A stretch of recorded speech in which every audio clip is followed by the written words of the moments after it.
Hey, it's Joseph, also known as Jabbo, Brickzar, Trains Are Fun, Jabbo37, Yoda Speak Translator, and whatever other channels I have. So I'm recording this video today. It will be also, I guess, it could be like a podcast because I'm just going to be talking. I'm going to be talking about my day of May 14th, 2022, a Saturday, in which we were going to look for a car. So this story is true, and it's mainly about vehicles and people.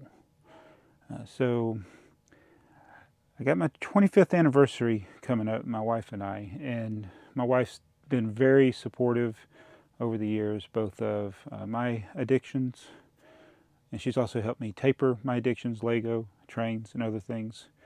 She helps me with my Bricklink store where we sell Lego so we don't become swallowed by too much Lego in the basement.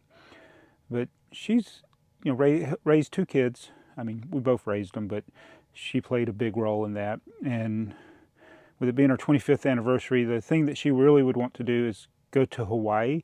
But traveling right now is not something we want to do. We'll wait till things are more stable, and I'll treat her to that at some point. But the one thing in the 25 years that we've been married, and really in her entire lifetime since she's been old enough to drive, she's never had a new car.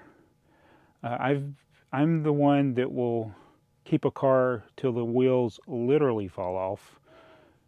We've almost had that happen before. but I drive the cars because I remember years ago Clark Howard, who is a consumer expert in the Atlanta area, talking about if you keep a car 10 years, it saves you so many tens of thousands of dollars down the road towards your retirement and things. So we usually have had older vehicles, and we have bought used cars that were relatively new, but we've never had a brand new car. So what I've been wanting to do is get her a new car. So we decided to go look at cars. Now we know this is not the best time to buy cars at the time I'm filming this because the dealers have a lot of leverage in that there's a very limited stock. In fact, most of the cars that are sold at dealerships are sold before the cars even get to the dealerships. If you go to a dealership now, it's like a vacant lot because there's a shortage of cars because of chips, boats sinking in the ocean, or whatever other reason. So yes, the dealers have a lot of leverage, but we knew that going in. And so on the way to a dealership, we actually had two choices. We had one in a town called Rome, Georgia, which is actually closer to us. But we decided to go to the one in Marietta, Georgia, which is south of us. Rome is to the west, Marietta is to the south. So we decided to go to the one in Marietta because there's a lot more dealerships around there in case we wanted to go look somewhere else or get just feedback from them how much this is going to cost. And rule number one, going to a dealership, never tell them that you're trying to figure this out. I think I made that mistake. But anyway, so we're on the way down there. We're going down old Highway 41. I remember riding up and down that highway to my grandmother's house, who lived near Chattanooga, Tennessee. We lived south of here, and there was no Interstate 75. So 41 goes north and south. It's pretty much parallel to I-75. If you're familiar with I-75, those of you that live in the United States may be familiar with that. So we're going south, and we've just crossed over the Etowah River. I'm not thinking of this. The only reason I know it is because I've thought a lot about what happened that day since then. But I notice in my rearview mirror, because I'm one of those drivers that I'm always checking behind me, beside me, in front of me, and a piece of cardboard flew up out of the back of our truck. And I asked my wife, did you put cardboard in the back of the truck? Because I didn't check the bed when we got in the truck. And she was like, yeah. I was like, oh, that's going to fly out. So I didn't want it to go fly. I don't want to be a litter bug. So I knew it would eventually fly out of the truck. And that, it could cause an accident if it flew over somebody's windshield. So I wanted to pull over. But on this stretch of 41, which is pretty flat at this point because we're around the river, Etowah River, and there's like turn lanes to go into like an industrial complex, and I didn't want to pull off there. I didn't want to pull off on the side of the road because I didn't want to get hit by a car. So as I said, I'll just go until I see somewhere where I can pull off to like a small very seldom traveled side street, and we did. It was Altoona Dam Road. You can look all this up on Google Maps if you want to. So we've just crossed the river. We turn right, we're going south, and we turn right onto Altoona Dam Road, which is not a lot of traffic on there. And then I just kind of did a U-turn. Maybe that was an illegal U-turn, but there's no cars around. And I got off on the side of the right side of the road, took the cardboard and put it inside the truck. It's a big piece of cardboard from a cardboard box, folded it up, put it in the truck. So we pull out to Altoona Road. So now we got to get back on 41, which is 4-lane road at this point. And it's separated by a median. So this is the intersection. There's Altoona Dam Road, or whatever it's called, on the other side. And then there's 41, south and north going through there. So I look to my left, of course. I'm going to be turning right, so you got to look to see if any traffic's coming, right? So a car went by, and then there was another car a distance away, but he was in the left lane, and there was an acceleration lane for 41, so I got plenty of time to get over there. And even if he changed to the right lane, I had plenty of time. So I'm looking. I turn my head like this. So this is the intersection. We'll say straight in front of me if you're watching this on video. Straight in front of me is the intersection. The road's actually kind of at an angle. So I'm looking to the car, and then, you know, when you drive, you got to look where you're going. So I turn my head, and as I turn my head, right then, I see a little Nissan car and a motorcycle hit. The Nissan was coming towards me from the other road, but they were in the travel lane. Motorcycle hits them on the driver's side. So, you know, you see this, I just see that, and I see the people on the motorcycle go flying up in the air, and it's just like I cringe, because I was like, oh no, because, you know, it's going to be serious injuries. I thought these people were going to be dead, because, I mean, it's just like boom, like that. And so you get that adrenaline hits you. I thought, we got to call 911. So I immediately pulled over. So we're in that acceleration lane. I pulled completely off of the road. And it's like one of those things, what's the number for 911? Trying to dial 911, what's the number? So I dialed 911, got out of my truck, parked the truck, put the emergency brake on, turned the flashers on. I said, I'm going to call 911. So I called 911, walked towards the accident, because I'm thinking, okay, these people are going to be in bad shape. The only people involved in that, the only people there at the time would be the car that got hit and the motorcycle, the people that were on the motorcycle. There was 2 people on the motorcycle.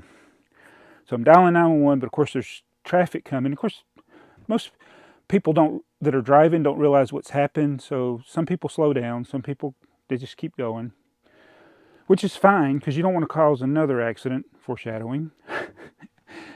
So I'm on, the 911, I think it was Bartow County, but to be honest with you, I don't remember what they said when they answered the phone. I just said, I looked at the sign, because I wasn't even sure the name of the road when I actually pulled off. It was only this, the reason I knew it was Altoona Dam Road, because I looked at the sign, Altoona Dam Road.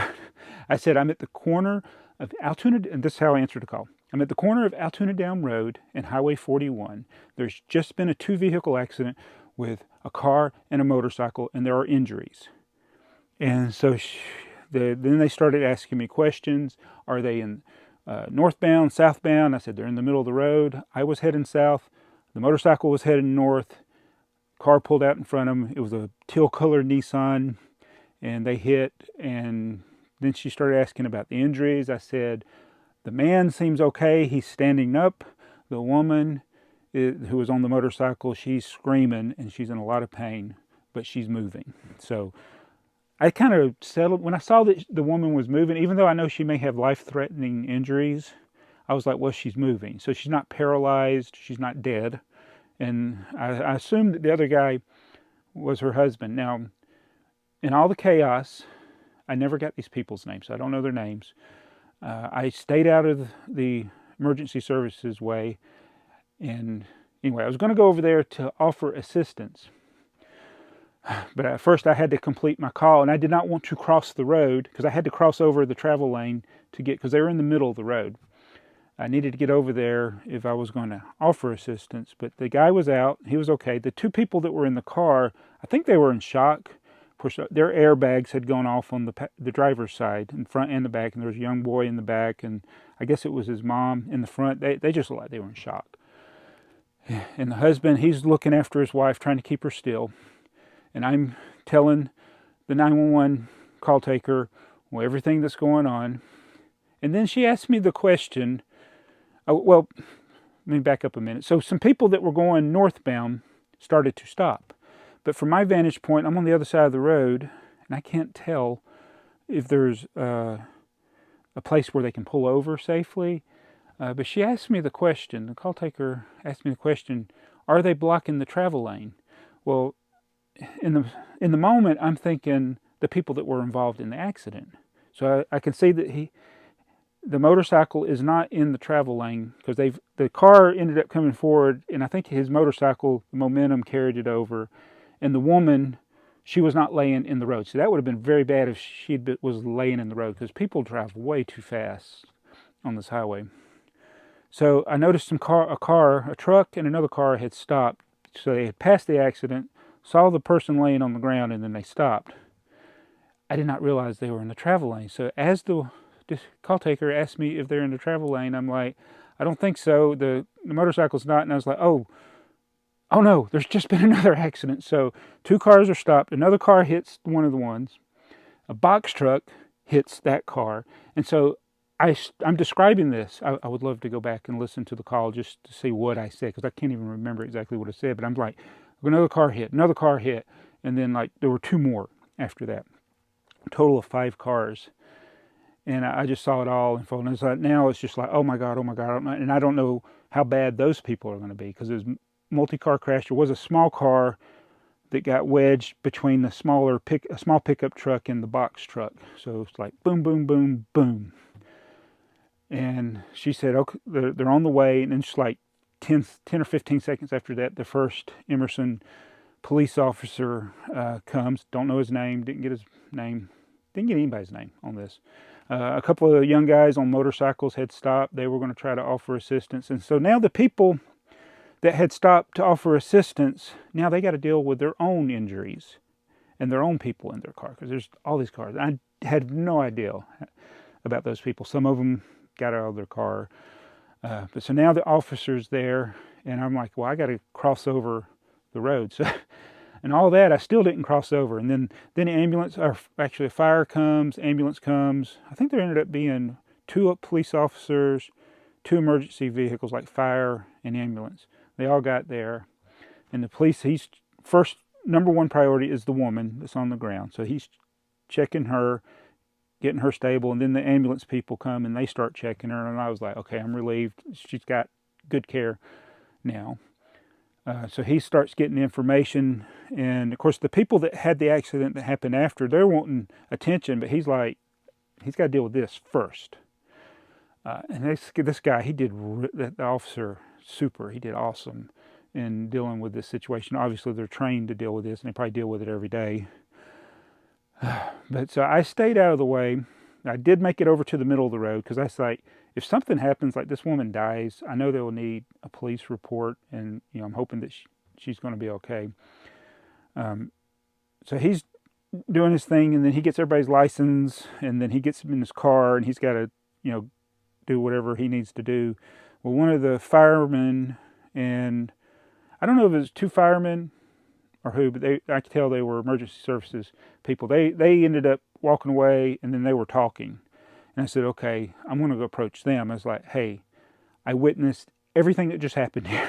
I saw everything. I was like, do I need to make a statement? And he was like, yes. And he went over and talked to the police officer.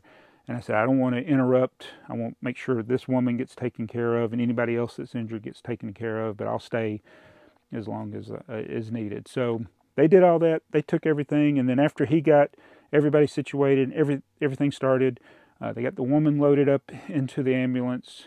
He still needed to do some more paperwork things, let the guy know where his... The thing was, when he made sure that the guy knew where his motorcycle was going to be towed, I was like, okay, the woman must be all right, because they would have rushed her right out of there if it was life-threatening. So I'm hoping she's all right. All right, so everything starts to get cleaned up. The tow trucks arrive, and then it's a little bit more calm, and then he gives...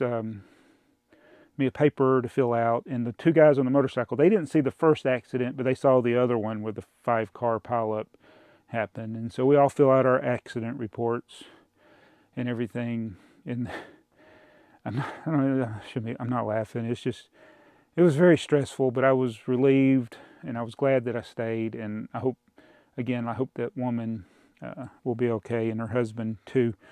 I'm assuming it's her husband. But yeah, so I was like, made sure everything's good. Things started being taken away. The tow trucks were already loading up cars. And then I was like, well, I guess I said, after I filled out my report, they said you can go. And the officer thanked me. He thanked the two guys on the motorcycle and told them to be safe. How people can't see. Because what I think happened in this accident is the woman, which I did see when they got out of their car, somebody had to come pick them up, and they had like tea and other drinks. So I think there's a picnic area down there. I think they'd gone to a picnic. I wouldn't be surprised if they weren't familiar with the area, and they just pulled out in front of a motorcycle. It's just didn't see them. And that's what happens a lot with motorcycle riders. That's why you'll hear some will have these Harleys that are real loud, so people can know they're coming. It's not say, hey, look at me. It's just like, it's dangerous. Motorcycles are dangerous. And she just didn't see him and pulled out and hit him. And then the other people were stupid. That's all I can say about those people. They were dumb. All 5 of them. All 5 cars. Because the 2 that stopped in the lane of traffic, you don't stop in traffic. The only situation I think would be justified to stop in traffic is if you're trying to keep somebody from hitting somebody, like another car or a person laying in the street, something like that. But those people should have got, there's plenty of places to get over. And so by them stopping in traffic, that was bad. And then the people that hit them, there was one car that was involved that actually was able to swerve and avoid the collision. But the law here in Georgia is if there's emergency or there's something pulled up, stopped in the road, like a police got somebody pulled over or somebody pulled over themselves, they just had an emergency and they stopped, you're supposed to get over or slow down. These people did neither. They did neither. That woman, her head was so close to the travel lane, and these people were flying up 41, and they could have hit her. But they ended up hitting each other. So it was very frustrating to see that. But I see it all the time driving around Georgia. It's just get over and slow down. Where are you going that you're in such a hurry that you will risk hitting somebody that's already had an accident? It's just crazy. So, but anyway, so we went to leave. And again, we were on our way to go buy a car, hopefully. And we sat there so long with the flashers on, and I knew I should have gone and cranked the car because we'd had some battery issues a few months back, but it had been doing good. And went over there, and the truck was dead. And since I was by the river, it's totally flat. And my wife would it's a stick shift. I could roll start it, but I would have to push it and do it. And I was like, oh. So the 2 of the tow trucks were still there. And I just went over and I said, hey, we've been here since this accident happened. My battery's dead now. Y'all got one of those little jump boxes? And one of them guys came over, didn't charge me anything, just came over there and jumped it off real quick. So we were good. But everybody else was pretty much getting taken away, and I was done as far as everything I could do there as far as helping. So we got our truck started and we headed on down to the dealership. We went to one dealership and I was like, I don't know if I want to go to this one. It ended up being a used car lot anyway. They only sold used cars, so we left that one and went to another dealership south of there on 41, which we thought was the Toyota dealership, but it ended up being the used Toyota dealership. And I talked to a guy there, and he's like, oh no, it's across the street down there. And I'm like, oh, I thought this was, and he said, no, we split. So we got used cars and the new cars on the other side. I said, okay. So I went to the new cars. We wanted a new car. So I want to get my wife a new car because she's never in her entire life had a new car. So we go over there to the dealership. Now here's what the rest of my story is. So we dealt with that, with the accident, and seeing how people help each other, how people did some dumb things, but, shout out to the police officer that I have no idea his name and all that, and how the people that were involved in the accident remain calm and try to help each other. So that's good. Now go to a dealership. You know the stories about car dealers. And so again, like I said at the beginning, they have all the leverage now, and I knew that going in. But I was prepared to, like, just tell me what the price is and I'll pay it. So we looked at the cars. My wife wants a RAV4. Well, of course, they don't have any because you have to buy them before they come, and then when they come, there's somebody else's car, so you can't like test drive it. But you can look at them if they got them. And they had some that we could look at, but they literally one that was a higher model than what we wanted. Somebody was in the process of buying it, and they drove off. I mean, like they bought it and, while we were there. So we were there for a while, and the guy went through all the different features. I mean, the guy was super, super nice, not pushy. And he ended up walking across the street or driving across the street. I didn't watch him, but he had to go across the street to the rent. They have another place where they do rentals. He got a RAV4 and drove it back over so we could look inside one and see what it was like to be driving in a RAV4. So we went to the back of the parking lot, and they have this huge parking lot that, 5-10 years ago would have been just slap full of cars, and now it's just a vacant parking lot. But we drove around the parking lot, and I was like, yeah, this is definitely a car we can be happy with. So we went back in the dealership, and we're going to go through all the process of pre-ordering a RAV4. And then he got out his paperwork, and he had this paperwork with what the base price is, and it had all these different junk fees. And he made a little thing and had me initial it. Said, this is the price you agree to. And I'm like, yes. And I'm like, okay. And I'm like, this isn't, I was looking at I'm thinking, hey, this isn't too bad. This is going pretty smooth. I'm okay with these junk fees. I'm okay with the price. And I was like, I was like, we're going to walk away with a car. Or, when it comes in a month or two, we're going to pre-order a car. and so he comes back, and he comes back with the stack of papers, and the price is 25% more than what I just agreed to. It went from $31,000 to over $41,000. And I was like, what is this? And so they got this market adjustment, $5,000. That's like, what is that, like 15% added on to the price? And then there was the protection plan, which is $2,000, but it's actually a good thing. That normally I probably wouldn't want to get that, but it's like a lifetime protection for your paint. And my daughter has it on her Toyota, and it's like the paint started chipping on the hood, and you just take it up there and they fix it. They do oil changes, they do all this stuff, and it's like you just take it to the dealership and they fix it. You don't have to pay anything. And I was like, I can live with that. I mean, I don't want to pay the $2,000, but I was like, I can live with that. I can live with it. But the $5,000 market adjustment, and then they had another one that was a lot less than $5,000. It was only $300, but it was for a plastic screen protector for the touch display. I was like, does a touch display even cost $300? I'm like, this is ridiculous. So now I've gone from liking the salesman to just being like, I'm just like, oh my goodness, this is ridiculous. And I'm like, I can't do this. And then so my wife calls a friend of hers who just bought a car. Because you know how the dealerships, they'll do the thing, well, you tell them what your price is, and then they'll walk and they'll go talk to their manager. I've caught them in that lie so many times. They're not even talking to anybody. And so I said, hey, if they can do it, we can do it. So we talked to our friends, and my wife ended up calling the dealership that we were originally going to go to, the one in Rome, Riverside Toyota. Shout out to Riverside Toyota. And the guy says, no, we will not charge you a market adjustment price. So I was actually prepared to give this salesman I'm face-to-face with a little bit of a market adjustment. And then after the guy at the dealership in Rome said they don't charge any market adjustment, I said no. I said, take this market adjustment off, take the screen protector off, and then I'll agree to that. And he said, you will? And I was like, yeah. So he wrote the price down, had me sign that, goes and takes it to his manager, comes back and said, we can't do it. And I'm like, okay. And I said, okay, that's fine. See ya.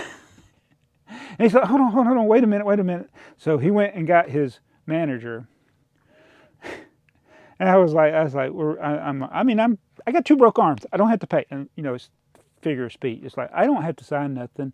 I already haven't had a new car. My wife's never had a new car. I don't have to have it. If you don't want to sell it to me at the price you agreed to, you had me sign this twice now.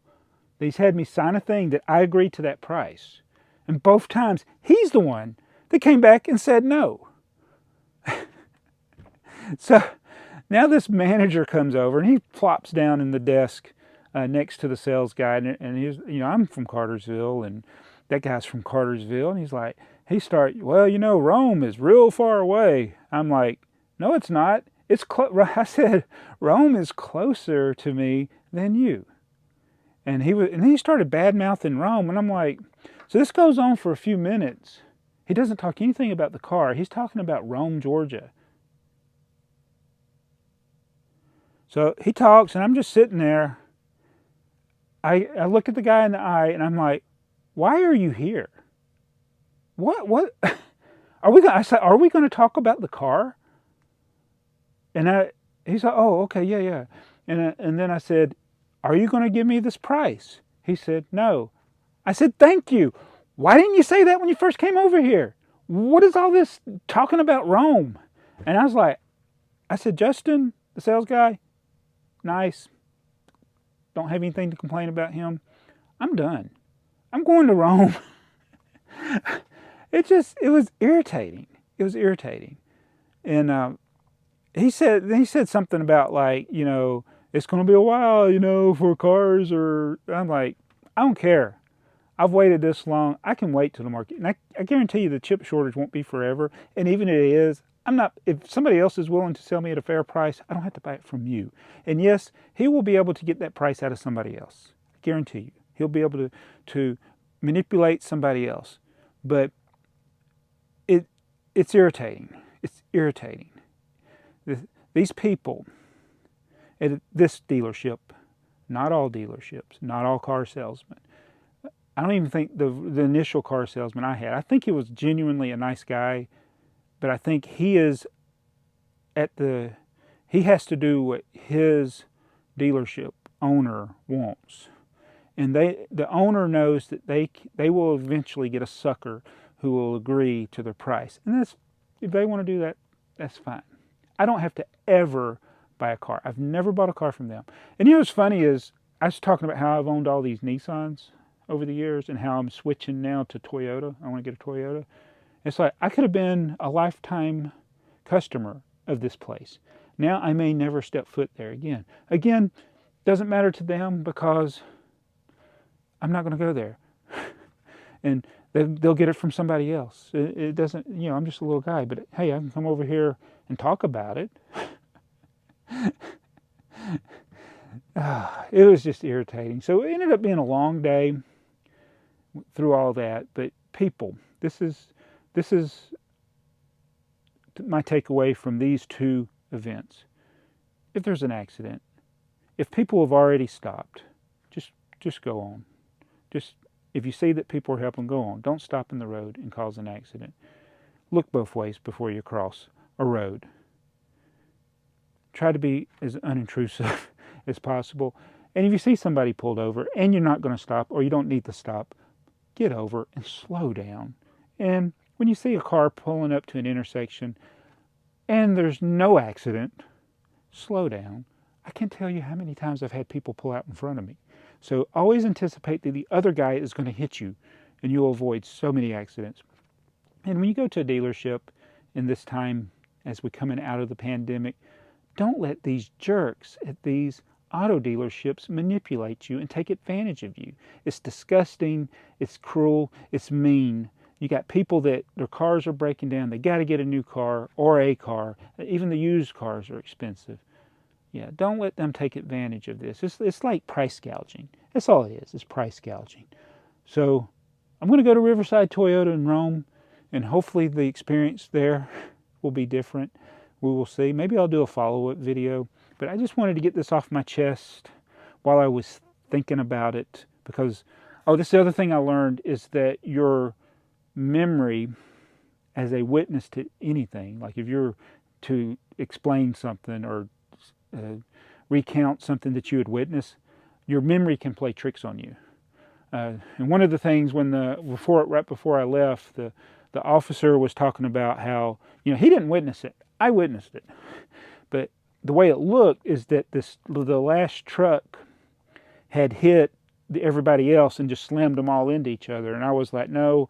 I said, the little silver car may have got pushed into the box van, but I said, if you go back and listen to the 911 call, I said, I was already saying these other cars were hitting before the little truck, ever hit the other cars. But even then, I'm like, I'm not 100% sure. Did the silver car hit the box truck, or did the pickup truck knock the silver car into the box truck? I don't know for sure with that, but I do know that the box truck and the other car, the car in front of the box truck and the box truck, they made contact with the cars in front of them before they hit so. And then the whole thing with the motorcycle, I turned away as soon as I saw it happen. I see the motorcycle hit, I see him go up in the air, and I turned away so quick that I can't honestly say that, did the woman pull out in front of the motorcycle? I didn't actually see it. I just saw the woman pointed my direction in the middle of the road, and the motorcycle hit. That's all I saw. But yeah, when you go back and when you're writing things down and making a police statement, you got to do it. You don't even have perjury, but the best of my knowledge, I put on that piece of paper. And so try to be honest. Unlike the car dealership, who's not honest. Just tell me the stinking price.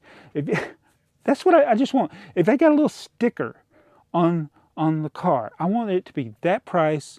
The only thing that is, to me, is okay is the taxes and the tag and the title. I understand.